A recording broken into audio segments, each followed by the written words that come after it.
వ్యవసాయ శాఖ మంత్రి అశ్వారావుపేట స్థానిక శాసనసభ్యులు స్వగ్రామంలో విద్యార్థులు విలవిలలాడుతూ ఇబ్బంది పడుతున్న సన్నివేశాలు ఆలస్యంగా వెలుగులోకి వచ్చాయి. భద్రాద్రి కొత్తగూడెం జిల్లా దమ్మపేట మండలంలోని గండుగులపల్లి గ్రామంలోని ఏకలవ్య పాఠశాలలో ఫుడ్ పాయిజన్తో 2 రోజుల నుంచి ఇబ్బంది పడుతున్న విద్యార్థులను పాఠశాల సిబ్బంది కప్పిపుచ్చే ప్రయత్నం చేశారు. పరిస్థితిని తెలుసుకున్న దమ్మపేట తహసీల్దార్ రామ్ నరేష్ ఏకలవ్య పాఠశాలకు చేరుకుని పాఠశాల సిబ్బందిపై ఆగ్రహం వ్యక్తం చేశారు. సుమారు 30 మందికి పైగా విద్యార్థులు అవస్థకు గురవటంతో వారిని చూసిన తహసీల్దార్ చలించిపోయారు. పట్వారిగూడెం ప్రధాన వైద్యుడు దివాకర్ హుటాహుటిన పాఠశాలకు చేరుకుని ప్రథమ చికిత్స అందించడంతో విద్యార్థులు కొంతమేరకు మెరుగుపడ్డారు. సమాచారం అందుకున్న ఎమ్మెల్యే జారి ఆదినారాయణ ఏకలవ్య ఆదర్శ పాఠశాలకు చేరుకుని సిబ్బందిపై ఫైర్ అయ్యారు. పాఠశాలలో వైద్య సిబ్బంది అందుబాటులో లేకపోవడం తీవ్ర పరిణామంగా మారితే విద్యార్థుల యోగక్షేమాలు చూడకపోవడం పలు అనుమానాలకు దారితీస్తుంది. తహసీల్దార్, ఎమ్మెల్యే, స్థానికులు ప్రశ్నిస్తున్న ప్రశ్నలకు పాఠశాల యాజమాన్యం సమాధానం చెప్పలేకపోవడం వింతగా ఉంది. తీవ్ర ఇబ్బంది పడుతున్న కొందరు విద్యార్థులని అంబులెన్స్ ద్వారా సత్తుపల్లి వైద్యశాలకు తరలించారు. ఫుడ్ పాయిజన్ కావడానికి కారణాలు మాత్రం వెలుగులోకి రాలేదు. మీరు ఏమన్నారు నాతో లోపలికి వచ్చేటప్పుడు 13 మెంబర్స్ అన్నారు. డాక్టర్ గారు ఏమంటున్నారు 30 మంది ఉన్నారు సార్ దగ్గరగా అంటున్నారు. ఎక్కడ ఉన్నారు వాళ్ళంత పిల్లలు?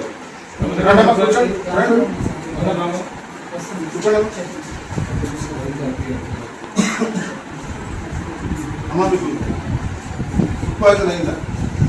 కూర్చోండి, ఇబ్బంది లేదు. నేను అనేది ఏంటంటే ఇప్పుడు ఎట్లా ఉంది, హెల్త్ మంచిగా ఉందా? వాంతులేనియా?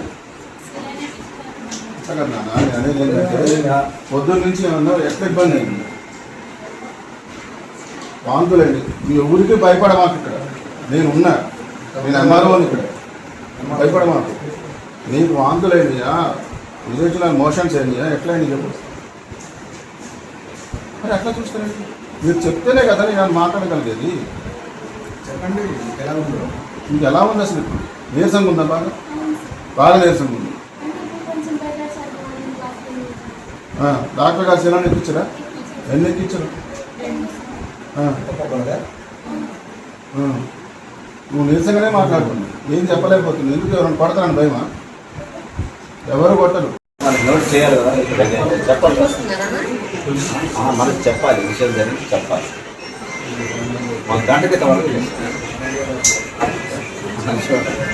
రెగ్యులేటర్ అండి. మధ్యాహ్నం 2 టైమ్స్ మాట్లాడాడు. ఖమ్మం నేనే మాట్లాడు. ఈ విషయం మనం కూడా సిచ్యువేషన్ జరిగింది. కనీసం మనకు చెప్పాలి కదా. ఇక్కడే ఉన్నా కానీ నాకు చెప్పాలి కదా. లోకల్లో ఉన్నాను, మాకు చెప్పాలి కదా విషయం జరిగింది. ఎక్కడెక్కడ ఉంటే నాకు ఫోన్ అప్పుడు ఊరికి పరిస్థితి చెప్పాలి కదా. వీళ్ళు ఏమనుకున్నారంటే ట్రీట్మెంట్ చేస్తుంటే తగ్గుతుంది కదా అనుకుంటారు. ఏమి మన ఒక అమ్మాయి ఈ పైన ఉంటుంది. ఇమ్మీడియట్లీ చెప్పారు. మనం వెంటనే డాక్టర్ ఆఫ్ చేసినా అంబులెన్స్ మాట్లాడి మన పాయిజన్ ఇది జరుగుతున్న పరిస్థితుల్లో జాబులన్నీ ఏదైనా జరగడానికి ఇన్సిడెంట్ జరిగిన స్టాఫ్ అంతా కూడా చేయదు. ఈజీగా ఉండదు. వీళ్ళకి డ్యూటీలు ఉండవు, డ్యూటీ అలాట్మెంట్ చేయరు. లోపల అసలు వంటకి ఎవరు అలాట్మెంట్ డ్యూటీ ఉంటుందో తెలియదు. స్టాఫ్ వెళ్ళి అసలు కానీ కూర్చొని చూసేటప్పుడు ఉండరు. ఆ పిల్లలు ఏం తింటారో తెలియదు. లోపల స్టాఫ్లో ఏం చేస్తున్నారో తెలియదు. ఎవరెవరికి డ్యూటీ ఉంటే తెలియదు. మొత్తం బయట మొత్తం తిరుగుతూ ఉంటారు. జోలికి తిరుగుతూ ఉంటారు. బయట లోపల తిరుగుతూ ఉంటారు. అబ్జర్వేషన్ అసలు పిల్లలకి అబ్జర్వేషన్ లేదు.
ఎన్ఎల్ హాస్పిటల్స్ అత్యుత్తమ వైద్య సేవలు సామాన్యులకు అందుబాటులో. అపార అనుభవం గల వైద్య నిపుణులు doctor Nagendra Prasad Kulari, managing director, గుండె వ్యాధి వైద్య నిపుణులు గారి ఆధ్వర్యంలో cardiology, neurology, surgical gastroenterology, orthopaedic, ప్రసూతి మరియు గైనకాలజీ, పల్మనాలజీ, జనరల్ మెడిసిన్ మరెన్నో పలు విభాగాల వైద్య సేవలు. అత్యాధునిక ఎక్విప్మెంట్ గల ఐసీయూ, ఆపరేషన్ థియేటర్, క్యాథ్లా, 24/7 ఎమర్జెన్సీ మరియు క్రిటికల్ కేర్, అడ్వాన్స్డ్ మిషనరీ గల ల్యాబ్, సిటీ స్కాన్, ఎక్స్రే మరియు సేవా విభాగం గల వర్కింగ్ స్టాఫ్. అన్ని కంపెనీల హెల్త్ ఇన్సూరెన్స్ సౌకర్యం కలదు. అందరికీ అందుబాటులో అత్యాధునిక వైద్య సేవలు అతి తక్కువ ఖర్చులో.